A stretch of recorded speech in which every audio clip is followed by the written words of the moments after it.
Hello you guys, what is up? Welcome back to my channel, or welcome to my channel if you're new here. My name is Wessli-Ann and I would love for you to stick around, join the channel, join the fun. I typically do a lot of vlogs on this channel, but I decided to film a sit down video that I've been wanting to film for a really long time. I've actually gotten some requests to do this video and I have just been putting it off because honestly I wasn't sure exactly how I wanted to go about it. It's a very touchy subject. It's something that I have just struggled with for a really long time, and so I wanted to make sure I was at a good place to talk about it versus like pushing myself to post it and make the video and not feeling like my thoughts are clear enough, or that I'm not getting triggered by my own conversation and like talking about it. So I wanted to be at a good place to film this for you guys. So today we are going to talk about my anxiety journey, mostly my health anxiety journey, and just kind of what I've been through anxiety wise in my life, and then how I have kind of come full circle with it and come out on the other side. This isn't to say that I don't still struggle with anxiety. I definitely do,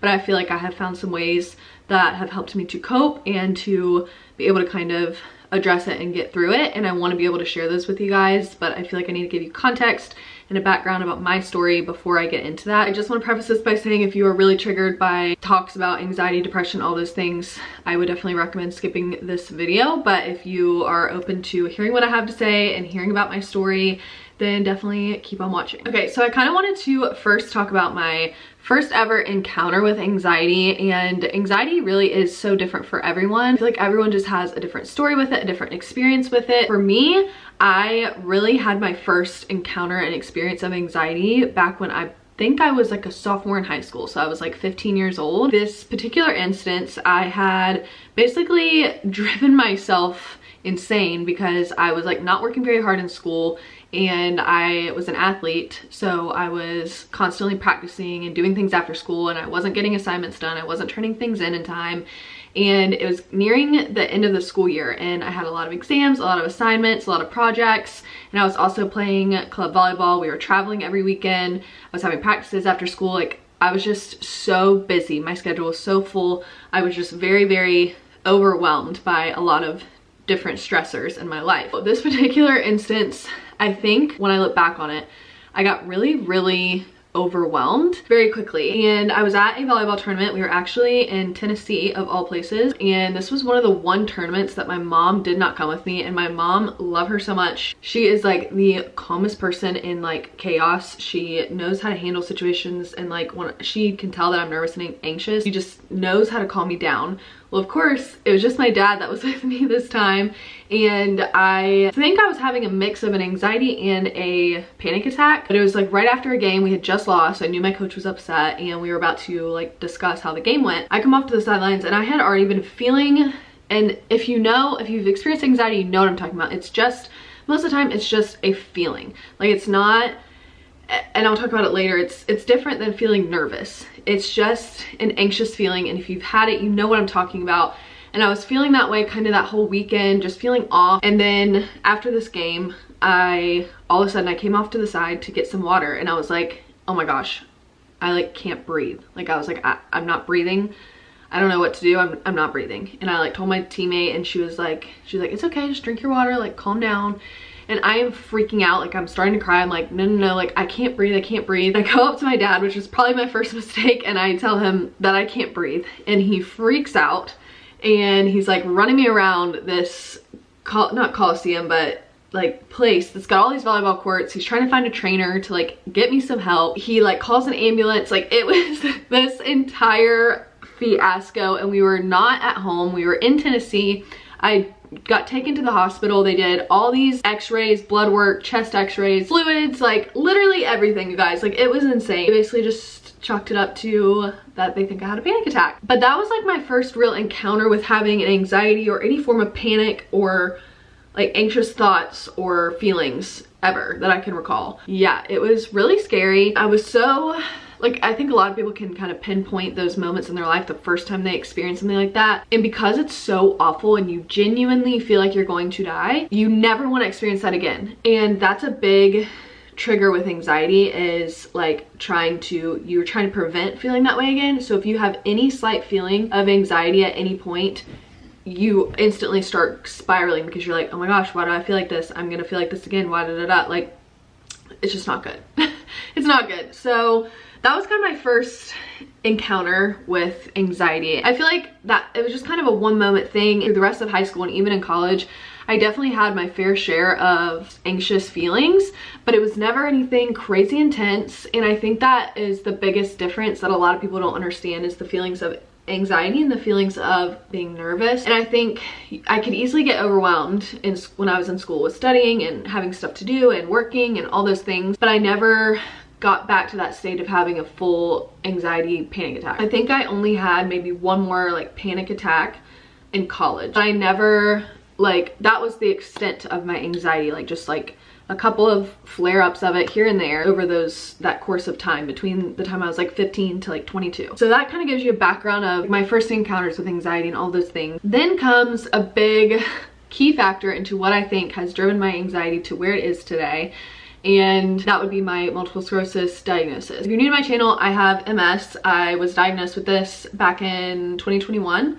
summer of 2021. I have never been a person that's concerned about my health. I'm the type of person that brushes anything off. If I have a headache, if I have a sore throat, if I have a bump on my skin, like I'm like, it'll go away, it'll be fine. That's how I've been my entire life. So I've never had health anxiety until something really was wrong with me, and I went and got it checked out and got diagnosed with MS. And if you don't know, MS is a chronic condition. It is lifelong, it is progressive. That whole experience, if you want to see my diagnosis experience, I won't go into it in this video, but I have a whole separate video about it. That whole experience for me was traumatizing, truly. I can't really put it into words, like how life-altering it was for me. And now, like, I think I've kind of accepted it and moved past it, and I feel I'm on the other side of this, thankfully. But I went through like the stages of grieving with this. Like it was just so overwhelming. It was just a lot, and it's really hard to get diagnosed with something like that when you're so young, because you feel like you're the only one, you feel alone, you feel like it's not supposed to be happening to you because you're not old enough yet, and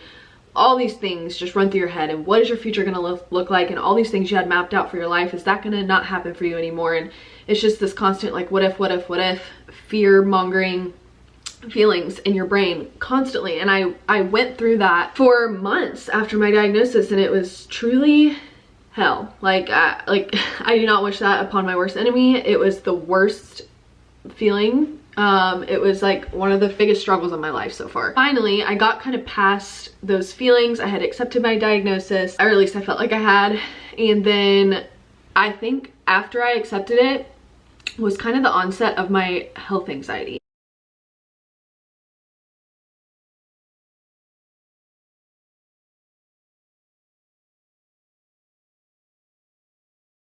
And I distinctly remember Zach and I were on vacation. We were in Kiawah Island. We were celebrating our anniversary.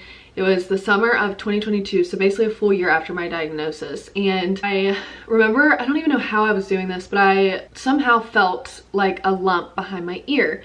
And I just got my ears pierced, and one of them was infected, and so I was contributing it to that, and I was like, oh, it's a swollen lymph node from where my ear piercing is infected. I don't know what and I mean, I do know what it was, my health anxiety, but I immediately start Googling, and that's like the worst thing you can do. I immediately start Googling, like, why is my lymph node swollen? And it sent me into a downward spiral from that point on. I can't explain to you the fear that I woke up with every single day, thinking that something was wrong with me. And I was constantly feeling my lymph nodes behind my ear. I was like, oh my gosh, like, is it bigger today? Is it soft? Is it hard? Like, I was Googling every symptom, everything to look out for, because I genuinely thought that I had like 2 weeks to live and I was gonna die of cancer. Like, I was absolutely spiraling. Went to the doctor, I got it checked out, and she was like, oh yeah, it's a little swollen, let's get you in for a CT scan. And anytime your doctor doesn't dismiss something immediately and they want to look into it more, you immediately start reeling, because you're like, okay, my doctor even is concerned about this, like, there's an issue here. So I had to wait like a couple of days before I got in for my CT scan, and I remember those couple of days being absolute hell on earth. I was spiraling. I was writing like notes, like, this is the beginning of my journey. Like, it's like even hard to admit this because it just sounds like nuts, but it really, like, if you've never experienced anxiety this intense, it is so gripping and it takes over your entire mind. It consumes every bit of energy you have. It's like all you can think about. And so I would wake up every morning checking, and I even started kind of having like a nervous tick of like constantly having my hand on my neck and like doing this all the time. And I remember Zach was like, you have got to stop. Like, you've got to stop touching your neck. You're not making yourself feel any better by doing that. And I just was like, no, like, it's fine. Like, it makes me feel better knowing like that I'm checking up on myself constantly. But really, it was, my brain was focusing on that so much and obsessing over it, and feeling my lymph nodes is not helping me diagnose myself with anything. It's not helping anything get better. It was just, like I said, like an anxious tick that I had developed because I was just so obsessed with it. I think, like I said, my MS diagnosis was so triggering for this because now I was like, any slight sensation or slight feeling or slight anything off about my body, I was like, oh my gosh, like assuming the worst, immediately assuming the worst. And I went for my CT scan, and I remember freaking out. My doctor thankfully called me that day. I was so nervous she wasn't gonna call me that day, but she called me and she said, everything looks normal, you're good. And I lost it, you guys. I was bawling my eyes out. I was like, thank you God, thank you God. I don't think you guys realize how deep into this I was. I had fully convinced myself that it, like, that was it and I was gonna die. Like, it's crazy what your mind can convince you of. It was a lot. It was really overwhelming for me, and I lived in that, like I said, for probably a year, because even after I had those CT scans, the fearful thoughts just kept kind of scrolling through my mind periodically. And I think I kind of was like over it for like a week or two, and then immediately that anxiety triggered something again, or I felt my neck again or something, and I was like, oh my gosh, what if they missed something? What if CT scan was wrong? What if they needed to check? And so I just started spiraling again. Like I said, it took me a solid year to get out of this, and it was the like roughest time. It's hard to explain, but it's so, unless you've experienced it, but it's so debilitating to wake up every day and feel like you're not gonna make it, you're not gonna be okay, you have this limited time left. It's just, it's all consuming. It's all consuming, that's all I can say. And you do, like, you're researching everything and watching videos and looking up other people's stories and testimonies and all these things, and it's just so, you're clouding your mind with so much information that you're overwhelming yourself even more, and it's just a lot. And I went through that, like I said, for probably about a year, and I finally kind of gave it to the Lord and like prayed about it so much, and just like somehow finally got on the other side of it, and I felt like, okay, I have my life back, I feel like myself again, I'm doing okay. And then right when I got done with that, I was on the beginnings of starting my treatment for my MS. And if you don't know, there's no cure for MS, but there's treatments that you can be on. And I just did not want to be on anything that was going to have really, really intense side effects. And unfortunately, there's not many MS meds that don't come with risks and potential side effects. And so I had to go through that whole thing of making the best decision for myself with my medication. And unfortunately, there is the medication that I'm on, there's a very rare side effect, but there is a side effect of a brain infection. Like I said, it's extremely rare, and when you're on this medication, you're very well monitored, but the risk is still there, and that just triggered a whole new set of anxiety symptoms for me. I was freaking out, you guys, about any symptoms that I would have. And of course, I have MS, I'm gonna have random symptoms. You know, I have random symptoms daily, but I would be, instead of being like, oh, this is just my MS, I was immediately like, oh my gosh, I have a brain infection, I'm gonna die. Like, immediately, and I can't think of the word for that, but it's like worst case scenario mindset, like you think like the worst about everything. And I struggled with that for a few months, and that was all I could think about. It was so similar to what I had dealt with my lymph nodes. It was just a trigger for me, thinking, oh my gosh, this could be a possibility for me and I'm literally gonna die. Like, I just had this built-in fear in my head. Like, it's like your brain tells you lies and feeds the fear, and you just get so worked up into it. And it's just, like I said, it's the hardest thing to explain unless you've dealt with it personally. It just had such a grip on me, and I could not shake it. Like, I could not. And this lasted for a little while, kind of dealt with it a little bit. Then I had another change and decided to get off my birth control. And I'd been on birth control for like 10 years. And I knew that we wanted to have children sometime in the future. And I knew it was time to probably just get off and like just start letting my hormones regulate again. I thought it would be an easy transition, but it was probably one of the most difficult transitions of my life. It was the deepest, darkest 3 months that I've experienced to this date with my anxiety. And it was just like a whole new form of anxiety. I can't explain what it was in words really, because it was so much feeling, but it was just like I was having the worst intrusive thoughts. Like I was questioning things so deeply, like what is our purpose as humans? Just thinking so deeply about things, and I've never thought that way in my life. I'm not kidding you guys, it was like borderline depression because of the intrusive thoughts I was having. And I've never had these thoughts in my life, and I was like, what is wrong with me? Like, this is not okay. In that whole mess, I started experiencing derealization, depersonalization, which if you don't know what that is, it's basically where you have this feeling of like you're like detached from yourself and detached from reality, and it's like you just feel spacey and out of it all the time. That was debilitating. I would wake up every day and I'd be like, please God, do not let me feel like this today, because it was just awful, feeling like I didn't even know who I was anymore. I think it was that my anxiety had gotten so far out, like so far gone, that I was like losing myself in it. I was just losing myself to these thoughts that were just constantly in my head and just taking over like anything, any joy, any moments. Like I remember I would literally experience these incredible moments in life. Like we went on a beach vacation with all of our friends, and I came home and I was like, I don't even feel like I was there. Like I don't even remember half the stuff we did. Like I don't even, and again, it's so hard to put into words. I got home and I was like, did we even go on vacation? Like I don't feel like, I felt so detached from that trip. And then there would be other things we would do and I would feel so detached. And then I took a break from doing social media stuff because even that, I was like, who am I? Like I was analyzing all of my social medias and was like, who is this girl? Like I don't even know who this is.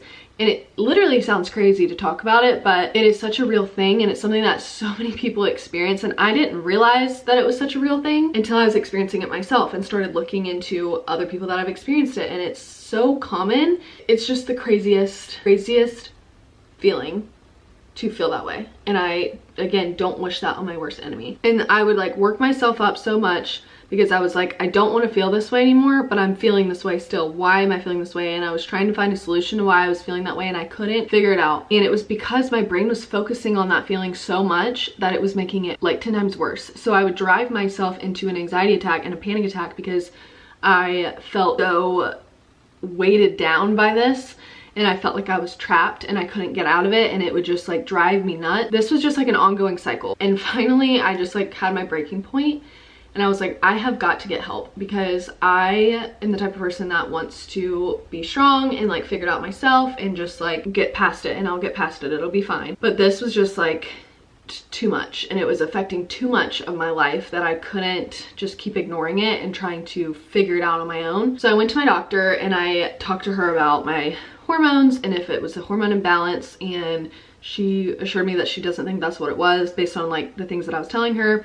And basically she suggested that I either get on medication, go to therapy, or both. I realized that, yeah, I think I do need therapy. Talking to her at that appointment and getting back in my car and driving home, I was like, oh my gosh, I feel like a weight has been lifted off of me. And it made me realize, okay, yeah, because I just talked to her about what I've been experiencing, and I feel better because I told someone about it. That's not someone I'm related to, like my mom or my husband. That is exactly what therapy is. So I need to go seek that out, because that helped, just that little appointment with my doctor helped me feel so much better by just like telling her how I was feeling. She gave me a list of people, and I'm still in the works of like getting into therapy, but I kind of put it on pause because at the same time my husband recommended this book to me, and I started reading this book, and it literally changed everything for me, and I'm going to share it with you guys now. This book allowed me to breathe again. This book and prayer and just constantly reminding myself that God has got me and he's gonna get me through it. And that's just me personally in my relationship with him. Everyone has their different ways of coping with things, and that's just mine personally. And that might not be how you cope with it, but this book, Dare by Barry McDonough, so good, you guys. This book changed the game. It basically is an approach, and I won't read a lot to you because I want you to just get the book for yourself if you're struggling. But it's basically this entire approach to anxiety, panic attacks, realization deeper. Like, he talks about so many things in here, and I love reading it too because you feel so seen and you're like, oh my gosh, other people experience this? Like, other people feel this way too? Okay, so basically the DARE approach is diffuse, allow, run toward, and engage. And when I started applying this to my anxious feelings that would come up, y'all, I felt like I finally had control of the anxiety. It was like the anxiety didn't have control of me anymore. I was controlling the anxiety. And I've never felt that control or feeling of amount of control in my life. This approach just was so revolutionary to me because it's so different than anything else you read about, like how to cope with anxiety. Yeah, it's just changed the game for me. So for me, when I start feeling anxious, I will immediately be like, okay, like let's say my heart starts racing. I'm like, okay, I guess I'm gonna have a heart attack right here. Like, bring it on. That bring it on mentality of like, I want to feel this more. I want to feel more of a anxious feeling. Sounds crazy to try and bring on more anxiety, but it worked. Then I immediately start trying to distract myself with something else and engaging myself in something else, which is, like I said, kind of just like a brief overview of what the approach is, but he goes into so much more detail about it. It is like the most, like I said, revolutionary approach to anxiety I've ever read or ever seen. And it's something that if you are struggling, like, I highly recommend you get this book because it, at least for me, and everything works for everyone differently, but for me, it like totally changed the game and completely changed my mindset. I'm very happy to say that I am feeling 10 times better.